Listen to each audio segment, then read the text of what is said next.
দর্শক, এই মুহূর্তে আমরা রয়েছি একটি আনার ফলের বাগানে, যেখানে কৃষক ৮০০ ফলের গাছ লাগিয়েছিলেন ব্যবসা পরিচালনা করার জন্য এবং প্রতিষ্ঠিত হবার জন্য। সেই বাগানে কিন্তু বেশ আনার ফলগুলো যখন বড় হয় তখন ধীরে ধীরে এর পচন দেখা দেয়। পচনের ফলে কিন্তু ২ বছর ধরে কোনো ফল বিক্রি করতে পারে নাই। একটি আতঙ্ক দেখা দিয়েছে সেই কৃষকের মাঝে। একটু যদি আপনাদের দেখানোর চেষ্টা করি, আমার পিছনে যে বাগানটি দেখতে পাচ্ছেন বেশ অনেক বড় ফলের বাগান রয়েছে এখানে।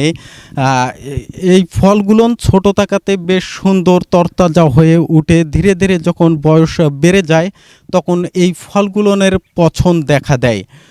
ফলগুলোনের যদি একটু চিত্র আমরা দেখানোর চেষ্টা করি, যে গাছের নিচে পড়ে আছে অনেকগুলো ফল, সেই ফলগুলো কিন্তু কোনোভাবেই বাজারজাত করতে পারতেছে না। একটু যদি আপনাদের দেখানোর চেষ্টা করি, যে এই যে ফলগুলো আপনারা দেখতে পারতেছেন, প্রায় এক একটি ফলের যে ওজন সেটি ৪০০ থেকে ৫০০ গ্রাম, যে ছোট ফলগুলো আছে সেগুলো ২৫০ থেকে ৩০০ গ্রাম করে হবে।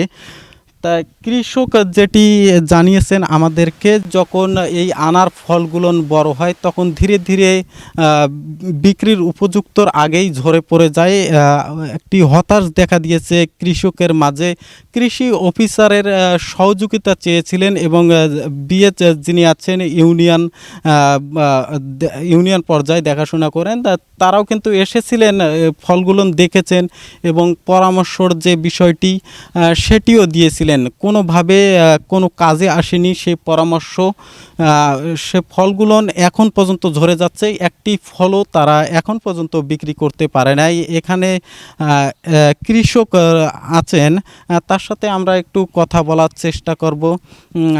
কবে এই গাছগুলো রোপণ করেছিলেন এবং এই গাছগুলো থেকে আমরা দেখেছি যে লালটি হওয়ার আগেই ঝরে পড়ে যাচ্ছে, তাতে আপনাদের ক্ষতির কীরকম সম্ভাবনা এবং কৃষি অফিসার কোনো সহযোগিতা করেছিলেন কিনা? আমরা এই ফলগুলো ২ বছর আগে লাগাইছি, প্রায় ২০০টির মতো চারা লাগাইছিলাম। গত বছর থেকে ফল ধরতেছে, কিন্তু গত বছর ফল যখন পাকার উপযোগী হয় তার আগেই ফল পচে ঝরে পড়তেছে। এ পর্যন্ত আমরা একটি ফলও বাজারজাত করতে পারিনি।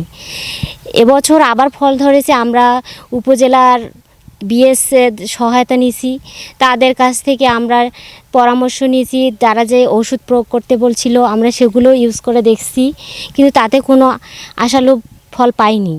এরকম করে থাকলেই তো আমাদের যে ব্যয় করেছি বাগান করতে, আমাদের যে ব্যয় হয়েছে তা আমাদের পুরোটা লসের দিকে চলে যাচ্ছে। আর এরকম থাকলে আমরা এই বাগানটা টিকে রাখতে পারবো না।